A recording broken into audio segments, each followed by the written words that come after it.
SIR চূড়ান্ত তালিকা প্রকাশ হয়েছে শনিবার, যেখানে 63.5 লক্ষের নাম বাদ গিয়েছে। আর ইতিমধ্যেই 60 লক্ষ ভোটার যাদের নাম বিবেচনাধীন রয়েছে আপনারা জানেন। আর এরই প্রতিবাদে মমতা বন্দ্যোপাধ্যায় তিনি আগামী 6 তারিখ অর্থাৎ শুক্রবার থেকে ধর্মতলায় মেট্রো চ্যানেলে ধর্নায় বসছেন। গতকালই সাংবাদিক বৈঠক করে জানিয়ে দিয়েছেন অভিষেক বন্দ্যোপাধ্যায়, এসআইআর প্রক্রিয়ার শুরু থেকে এই কমিশনের সঙ্গে বারবার সংঘাতের পথে গিয়েছে তৃণমূল কংগ্রেস। মমতা বন্দ্যোপাধ্যায় 6বার চিঠি লিখেছেন সিসি জ্ঞানেশ কুমারকে। তার পাশাপাশি তিনি ছুটে গিয়েছেন দিল্লিতে, এমনকি সুপ্রিম কোর্টে দাঁড়িয়ে তিনি 4 ফেব্রুয়ারি নিজের করা এসআইআর মামলায় সওয়াল পর্যন্ত করেছেন। আর এবার চূড়ান্ত ভোটার তালিকা প্রকাশের পর ফের কমিশনের সঙ্গে সংঘাতের রাস্তায় তৃণমূল। খোদ মমতা বন্দ্যোপাধ্যায়, তৃণমূল সুপ্রিমো, রাজ্যের মুখ্যমন্ত্রী তিনি ধর্মতলায় মেট্রো চ্যানেলে 6 তারিখ অর্থাৎ শুক্রবার দুপুর 2টোয় বসবেন ধর্নায়।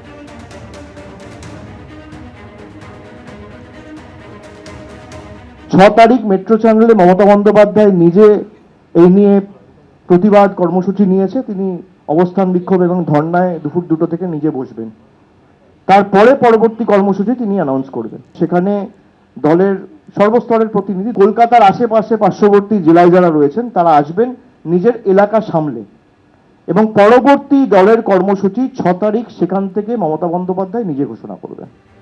এর আগেই গত বছরের ডিসেম্বর মাসে এসআইআর এর প্রতিবাদে ধর্নায় বসার হুঁশিয়ারি দিয়েছিলেন মমতা বন্দ্যোপাধ্যায়। নাম বাদ দিলে ধর্না দিয়ে বসে থাকবো। এখানে একজন স্বরাষ্ট্রমন্ত্রী আছে, এক চোখে তার দুর্যোধন আর এক চোখে তার দুঃশাসন। পাল্টা বিজেপি নেতা রাহুল সিনহা বলছেন এসআইআর কোনো মতেই আটকানো যাচ্ছে না বুঝে মরিয়া হয়ে কিছু একটা করতে চাইছেন মুখ্যমন্ত্রী। এখন বুঝছে হাজার চেষ্টা করেও এসআইআর কে আটকাতে পারছে না, এসআইআর কে আটকাতে পারছে না। যে কারণে এখন একটা কিছু তো করতে হবে, সেই কারণে এখন পথে বসছে। এরপরে পথ থেকেই আউট হয়ে যাবে। পরিবর্তন যাত্রাকে ভয় পেয়েই তো পথে বসে গেছে, এরপর পথ থেকে আউট হয়ে যাবে। তৃণমূল ভবনে সাংবাদিক সম্মেলন করে অভিষেক বন্দ্যোপাধ্যায় জানালেন আগামী শুক্রবার মমতা বন্দ্যোপাধ্যায় যে কর্মসূচি নিতে চলেছেন। আর এরই পাশাপাশি অভিষেক বন্দ্যোপাধ্যায় কড়া ভাষায় আক্রমণ করেছেন নির্বাচন কমিশনকেও। পাল্টা আক্রমণ এসেছে বিজেপির তরফে। যার মীমাংসা হয়ে গেছে 21 তারিখে পোর্টাল ফ্রিজ হওয়ার আগে অবধি, সেই কেসগুলো কার অঙ্গুলি হেলনে, জোর জবরদস্তি, কাদের কথায়,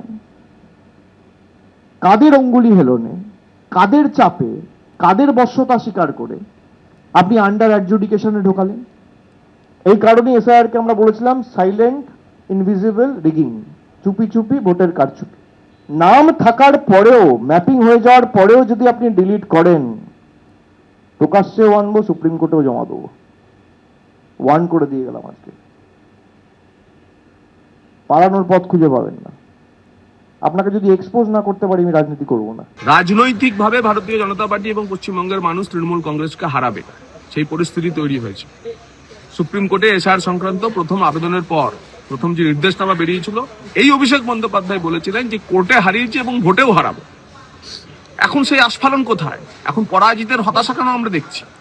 এসআইআরের একেবারে শুরু থেকেই দেখা যাচ্ছিল বারবার বিজেপি এবং নির্বাচন কমিশনকে এক সারিতে বসিয়ে আক্রমণ শানাচ্ছিল তৃণমূল কংগ্রেস। আর গতকাল অভিষেক বন্দ্যোপাধ্যায় যে সাংবাদিক বৈঠক করলেন, সেখানেও কিন্তু একযোগে নিশানা করলেন বিজেপি এবং নির্বাচন কমিশনকে। বিজেপি টার্গেট বেঁধে দিয়েছে, নির্বাচন কমিশন সেই অনুযায়ী কাজ করছে, এমনটাই অভিযোগ করেছেন অভিষেক বন্দ্যোপাধ্যায়। টার্গেট অনেক আগে সেট করে দেওয়া হয়েছে। বিজেপির অঙ্গুলি হেলনে জ্ঞানেশ কুমার চলছে। এই অপদার্থগুলো তো বিজেপি নেতাদের 200 টার্গেট পার করতে পারে না। টার্গেট অনেক আগে সেট হয়ে গেছিল। আমরা কেন বলেছিলাম যে যখন বেরোবে আপনারা মিলিয়ে নেবেন, যে আলটিমেটলি এই নির্বাচন কমিশন, দেশের জাতীয় নির্বাচন কমিশন হচ্ছে বিজেপির সহকারী সংস্থা। এবিপি আনন্দ, এগিয়ে থাকে, এগিয়ে রাখে।